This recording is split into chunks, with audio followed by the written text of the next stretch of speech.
প্রিয় শ্রোতা, আমরা রেডিও মহানন্দার কাছে থেকে বন্ধু অনুষ্ঠানে আজকে নতুন অতিথি নিয়ে আপনাদের সামনে উপস্থিত হয়েছি। আমরা আজকের অতিথি হোসেন মোহাম্মদ জাকি, যিনি একাধারে কলামিস্ট, রিসার্চার এবং সোশ্যাল অ্যাক্টিভিস্ট। চাঁপাইনবাবগঞ্জে বেড়াতে এসছেন। আমরাও ওনার সাথে সারাদিন সঙ্গ দিয়েছি, আমাদের সহকর্মীরা সঙ্গ দিয়েছে। সবকিছু মিলিয়ে আমাদের কাছে ভালো লেগেছে এবং আমাদের প্রস্তাবে সাড়া দিয়ে আমাদের সাথে শ্রোতাবন্ধু আপনাদের সামনে উপস্থিত হয়েছে আমাদের এই আজকের কাছে থেকে বন্ধুর অনুষ্ঠানে অতিথি হোসেন মোহাম্মদ জাকি। আপনাকে তো স্বাগত জানাচ্ছি আমাদের রেডিও অনুষ্ঠানে, রেডিও মহানন্দার পক্ষ থেকে।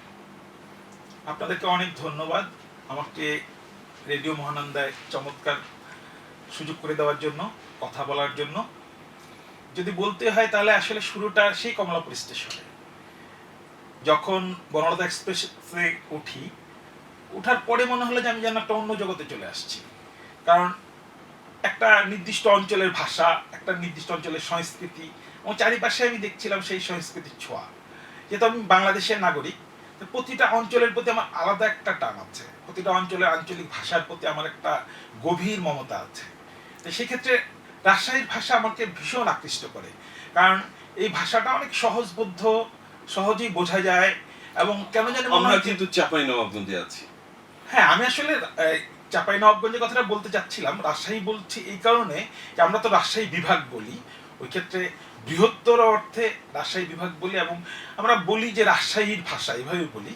চাঁপাইয়ের ভাষাও বলি, কিন্তু মূলত আসলে রাজশাহী বলার উদ্দেশ্য হচ্ছে আমার পুরো অঞ্চলটাকে ধরে নেওয়া, মানে মাইক্রোতে না গিয়ে ম্যাক্রো লেভেলে জিনিসটাকে উপস্থাপন করা। চারিদিকে আমি দেখছিলাম যে এক ভদ্রমহিলা ট্রেনে উঠেছেন তার একটা বাচ্চা নিয়ে, সাথে কেউ নেই, কিন্তু উনি খুব কনফিডেন্ট, কারণ উনি মনে করছেন যে উনি এমন একটা রেলে উঠেছেন এবং চারিপাশে আমরা যেটা নর্মালি খুব ভয় পাই শহরে বা নগরায়নের যে সমস্যাগুলো, যে কোনো একটা ঝুঁকি থাকে বা ভীতিকর কিছু থাকে, সেক্ষেত্রে ওনাকে দেখলাম যে উনি খুব স্বাচ্ছন্দ্যের সাথে আরেকটা অপরিচিত মানুষের পাশে বসলেন, সারাটা পথ আসলেন তার বাচ্চাকে নিয়ে, এবং সেই অপরিচিত মানুষটা কিছুক্ষণ পর ওনার আপন হয়ে গেল। সে বাচ্চাটাকে এটা কিনে দিচ্ছে, ওটা কিনে দিচ্ছে, সবকিছু মিলে আমরা যেই ভয়ের চিত্রটা নগরে দেখি, এই বনলতা এক্সপ্রেসে উঠে আমার মনে হলো সেই চিত্রটা কোথায় যেন উবে গেল। আমার কাছে মনে হলো যে না, আমরা একটা ভিন্ন সংস্কৃতিতে, ভিন্ন গ্রহে এমন একটা জায়গায় এসেছি যেখানে অনেক নিরাপদ, যেখানে ভদ্রমহিলা পুরো রাস্তায় একবারও তাকে কোনো শঙ্কার মধ্যে দেখলাম না। আর যদি অন্যভাবে বলি, এখানে একজন একজনের সাথে যে কথোপকথন, সেটা মনে হচ্ছিল যে একান্ত একটা নিজস্ব বলয়, নিজস্ব সংস্কৃতি। তা আমাদের এরকম সংস্কৃতি অনেকগুলো আছে। আমি যদি বলি ঢাকায় সংস্কৃতি, নোয়াখালীর সংস্কৃতি, চট্টগ্রামের সংস্কৃতি, সিলেটের সংস্কৃতি, প্রত্যেকটাই আমাদের জন্য খুব আনন্দের, প্রত্যেকটাই আমাদের জন্য খুবই উচ্ছ্বাসের এবং অনেক ব্যতিক্রম। ভাষাগত জায়গা থেকে আমি যতটুকু জানি এবং ভুল যদি না করি, তাহলে প্রতি 18 মাইল পর পর হলো ভাষার অ্যাকসেন্টের চেঞ্জ আছে আর কি। আপনি যেহেতু রিসার্চার বা কলমিস্ট, এই বিষয়গুলো হয়তো জানেন।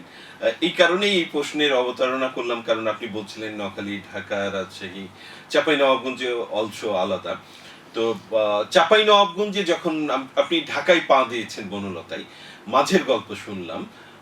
আমি স্বাগত জানানোর পর পর অনেক কিছু শুনে ফেলেছি, আমি একটু তালগোল পাকিয়ে ফেললাম আর কি মনে হচ্ছে। সবকিছু মিলিয়ে আমার কাছে মনে হচ্ছে যে আপনি যখন চাঁপাইনবাবগঞ্জ রেল স্টেশনে পা দিলেন, মাটিতে, চাঁপাইনবাবগঞ্জের মাটিতে পা দিলেন, আপনি কি প্রথম চাঁপাইনবাবগঞ্জ আসলেন? যেটা আমার প্রথমবার আসা। কেমন অনুভূতি হলো তখন? আমার যেরকম ধারণা ছিল সে ধারণার থেকেও অনেক বেশি ভালো লাগলো আমার। এই জন্য আমার একটা ধারণা ছিল হয়তো আমাদের এই ধরনের জায়গাগুলো অনেক বেশি নগরায়ন হয়েছে, হয়তো অনেক অনেক উঁচু উঁচু ভবন দেখব, কিন্তু পরে দেখলাম যে না, ভবনগুলো অত উঁচু উঁচু না, আবার প্রতিটা বাড়ির পাশে বেশ বড় জায়গা জুড়ে বাগান, সবকিছু মিলে একটা চমৎকার পরিবেশ, খুবই চমৎকার পরিবেশ। বসবাসের জন্য মনে হয় যেন লাইক এ প্যারাডাইস।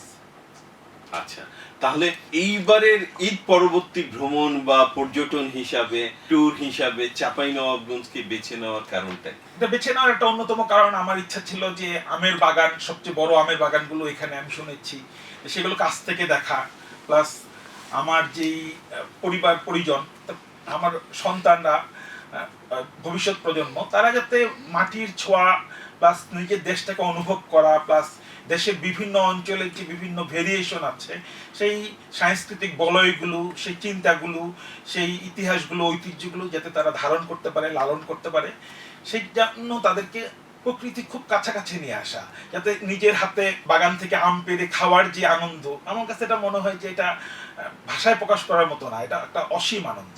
আমার যে জায়গাটা জানতে ইচ্ছে করছে যে আপনার জন্ম এবং বেড়ে ওঠা শৈশব কোথায়? আমার জন্ম ফেনী জেলার পরশুরাম থানায়, কিন্তু আমার বেড়ে ওঠা ঢাকার মিরপুরে। জন্মের কিছুদিন পরপরই আমার পৈতৃক ভিটা ছিল মিরপুরে, ঢাকায়। সেখানেই স্বভাবতই আমার বেড়ে ওঠা, এবং এখন পর্যন্ত সেই মিরপুরেই আমি আছি। পরশুরামে জন্মের কথা বললেন, সেখানে কি নানা নানির বাড়ি এরকম বা? এক সময় দাদা দাদি নানান বেঁচে ছিলেন, এখন এখন আর কেউই নেই আত্মীয়, এখন শুধুই স্মৃতি। তো মিরপুরে বড় হয়েছেন, এবং মিরপুরের যে ছাত্র জীবন, আপনার ঢাকার ছাত্র জীবন, সেই ছাত্র জীবন নিয়ে যদি আমাদেরকে কিছু বলেন।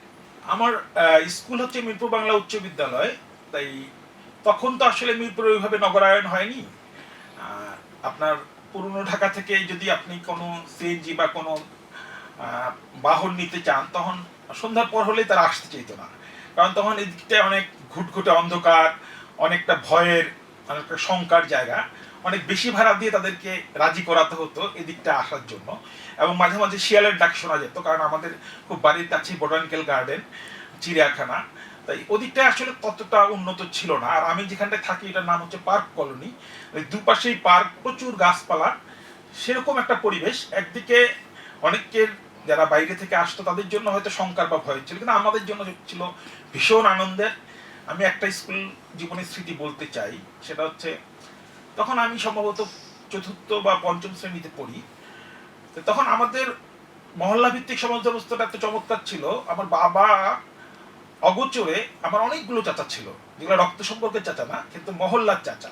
এই চাচারা দেখে শুনে রাখতেন যে বাচ্চাটা আসলে কোন দিক দিয়ে যাচ্ছে, তার কোনো সমস্যা হচ্ছে কিনা, কি করলে তার সুবিধা হবে। সারাক্ষণ এই যে একটা স্নেহতলে থাকা, এই বিষয়টা এখনকার নগরায়ণের এই অবস্থায় আসলে বোঝাটা খুব কঠিন। কারণ আমি স্কুলে যাওয়ার সময় একটা দুষ্ট ছেলে আমাকে কাদাওয়ালা বল ছুঁড়ে মেরেছিল, আমার সাদা শার্টে কাদা লেগে যায়।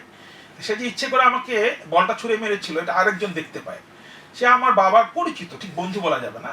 এই পরিচিত মানুষটার কাছে আমি অনেক স্নেহের জায়গায় ছিলাম, ফলে দৌড়ে এসে ওই ছেলেটাকে অনেক বকে দিল যে তোমার এইভাবে বল মারা উচিত হয়নি। তবে এত বছর পরে এখন আমি চিন্তা করি যে আমার সন্তানরা কি সেই সমাজ ব্যবস্থাটা, সেই রাষ্ট্র ব্যবস্থা, পারিবারিক ব্যবস্থাটা ওইভাবে পাচ্ছে? অবশ্যই পাচ্ছে না। এখন তারা অনেক ঝুঁকিতে থাকে, অনেক চিন্তায় থাকে, এবং তাদেরকে আসলে জনসংখ্যা বিস্ফোরণের কারণে ওইভাবে দেখে শুনে রাখাও আর হয় না। সবকিছু মিলে সেই আগের পরিবেশটা নেই। মানে সময়ের সাথে সাথে পারিপার্শ্বিক যে সমাজ ব্যবস্থা বা সামাজিক চিন্তা চেতনা, সেটার পরিবর্তন হয়েছে আপনি মনে করছেন? আপনার কলেজ এবং বিশ্ববিদ্যালয় বা লেখাপড়া শেষ পর্যন্ত কোথায় গিয়ে ঠেকলো আর কি? আমি সর্বশেষ ঢাকা বিশ্ববিদ্যালয় থেকে এমবিএ করেছি। এরপর এখন এই মুহূর্তে প্রকিউরমেন্ট এন্ড সাপ্লাই চেইন ম্যানেজমেন্টে, সে ঢাকা ইউনিভার্সিটির ফার্স্ট ব্যাচ, সেখানে একটা মাস্টার্স করছি।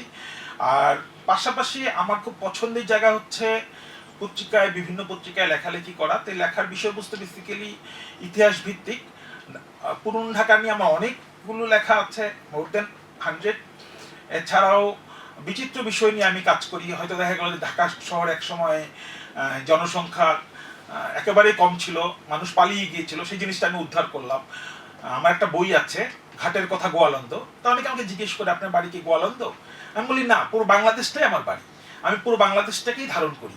আমি যখন যেই জেলায় যাই সেই জেলাটাকেই আমার খুব আপন মনে হয়, কারণ প্রতিটা জেলায় তার নিজস্ব ঐতিহ্য, নিজস্ব ভাষা, কৃষ্টি, সংস্কৃতি আছে। তো সেটা আমাকে মনে হয় যে সেটা আমার একান্ত আপনার। শ্রোতা বন্ধু, আজকে আমরা আছি আমাদের কাছে থেকে বন্ধু অনুষ্ঠানে। আজকের অতিথি হোসেন মোহাম্মদ জাকি, কালামিস্ট, রিসার্চার এবং সোশ্যাল অ্যাক্টিভিস্ট। আমরা কথা শুনছিলাম চাঁপাইনবাবগঞ্জের আসার আগের মুহূর্তের কথা শুনছিলাম আমাদের অতিথির কাছে, সাথে তার শিক্ষা জীবন, শৈশব, সেই সময়কার পরিবেশ, এই নিয়ে কথা শুনছিলাম। এই বয়সে নতুন ভাবে মাস্টার্স করছেন কেন? এটা আসলে আমি একটা ক্যারিয়ার প্ল্যানিং এর ব্যাপার বলতে পারেন, যে প্রকিউরমেন্টটা খুব বেশি প্রয়োজনীয় একটা বিষয়। তা আমার কাছে পড়াশোনাটা সবসময় খুব আনন্দের মনে হয়।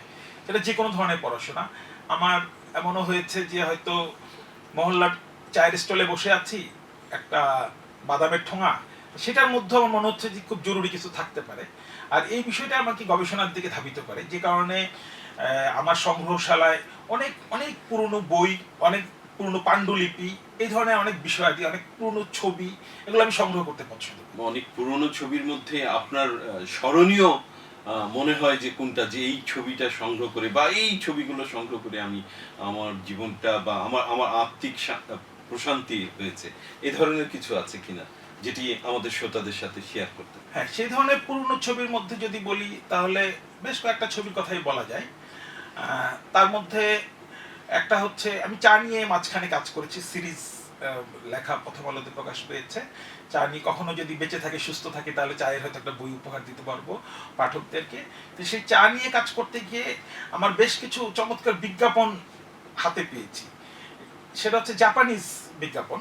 মানে সেই বিজ্ঞাপনটা দেখলেই মানে খুব অদ্ভুত সব শব্দ বাক্যগুলো ব্যবহার করা, একটা জাপানিজ বিজ্ঞাপন, কিন্তু বাংলায়, জাপানের সংস্কৃতিকে নিয়ে বাংলায় করা একটা বিজ্ঞাপন। আর আরেকটা বিজ্ঞাপন ছিল যে সেই সময় রানী এলিজাবেথ, সম্ভবত আমি যদি ভুল না করি, ওনাকে দিয়ে টিয়ের ব্র্যান্ডিং করানো হয়েছিল। আই মিন উনি একজনকে বলছেন যে এই চাটা খাও, সিলন টি, এটা খুব ভালো। তার মানে তারা চায়ের আসলে মার্কেটিং করার জন্য রাজা রানীকেও ছাড়েনি, সবাইকেই তাদের আওতার মধ্যে নিয়ে এসেছিল। এই জায়গাটা আমার খুব ইন্টারেস্টিং মনে হয়, যে তাদের যে ড্রাস্টিক্যাল মার্কেটিং, তাদের এই যে কোনো মূল্যে চা বিক্রি করতেই হবে। তারা তো আপনি জানেন মনে হয় যে চা বিনামূল্য বিতরণ করতে এক সময়, এবং চায়ের গুণাবলী বলার জন্য তারা অনেক বিখ্যাত লেখককে দিয়ে লিখিয়ে নিত। এবং আমাদের রবীন্দ্রনাথ ঠাকুর, ওনার অনেকগুলো কবিতা আছে চা নিয়ে। শুধু উনি শীতকালের কবিতা, বর্ষাকালের কবিতা, শরৎকালের কবিতা, এরকম সময় বুঝে, মৌসুম বুঝে ওনার কবিতা ছিল চা নিয়ে। তার ফলে আমি চিন্তা করি যে এই কর্তৃপক্ষ কতটা এফোর্ট দিয়েছেন এই বিষয়গুলোকে সামনে নিয়ে আসার জন্য। আমরা আপনার স্টুডেন্ট জীবনের কথাগুলো শুনছিলাম, সাথে সাথে যেহেতু স্টুডেন্ট জীবনের সাথে কিছু একটা বর্তমান কাজের সম্পর্ক রয়ে গেছে, ভালো লাগার সম্পর্ক রয়ে গেছে, সেই জায়গা থেকে শুনছিলাম। স্টুডেন্ট জীবনে, ছাত্র জীবনে, বিশ্ববিদ্যালয়, বিশেষ করে বিশ্ববিদ্যালয় জীবনে আপনার কোনো পুরনো স্মৃতি আমাদের সাথে শেয়ার করবেন কিনা? বিশ্ববিদ্যালয় জীবনের স্মৃতি বলতে আসলে সেটা হচ্ছে যে আমরা এখন অনেক বেসরকারি বিশ্ববিদ্যালয় দেখি। বেসরকারি বিশ্ববিদ্যালয় হয়তো অনেক ধরনের সুবিধা রয়েছে, হয়তো অনেক দ্রুত কোর্স শেষ করা যায়, বা পছন্দের অনেক সাবজেক্ট রয়েছে।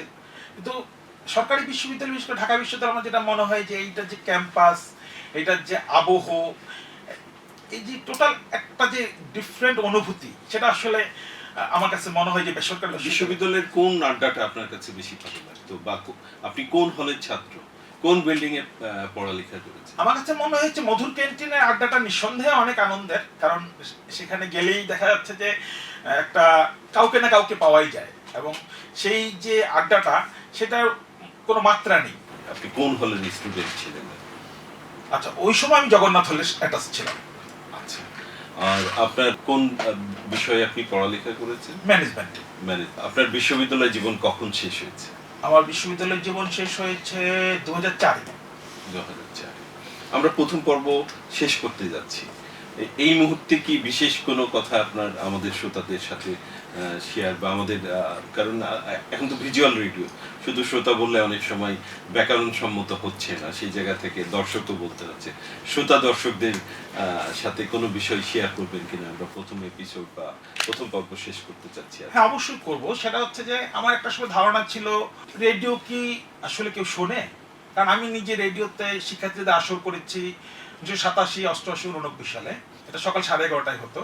এর মধ্যে এত তথ্য প্রযুক্তির পরিবর্তন, এত তথ্য প্রযুক্তির উৎকর্ষতা, সবকিছু মিলে পরে দেখলাম যে না, রেডিও তো একটা অন্য মাত্রার মাধ্যম, এবং রেডিওর যেই শ্রোতা, এরা আসলে একটি বিশেষ ধরনের শ্রোতা আমার কাছে মনে হয়।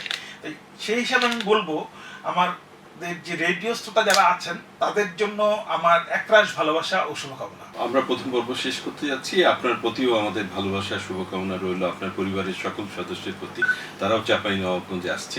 শ্রোতা বন্ধু, আমরা প্রথম পর্ব আমাদের আজকের অতিথি হোসেন মোহাম্মদ জাকি, কালামিস্ট, রিসার্চার এবং সোশ্যাল অ্যাক্টিভিস্ট, তাকে নিয়ে প্রথম পর্ব আমরা শেষ করলাম। আগামী পর্বে আবারও আপনাদের সাথে থাকবো আমাদের আজকের অতিথি হোসেন মোহাম্মদ জাকিকে নিয়ে। সেই পর্যন্ত আপনারা ভালো থাকুন, সুস্থ থাকুন, রেডিও মহানন্দার সাথে থাকুন।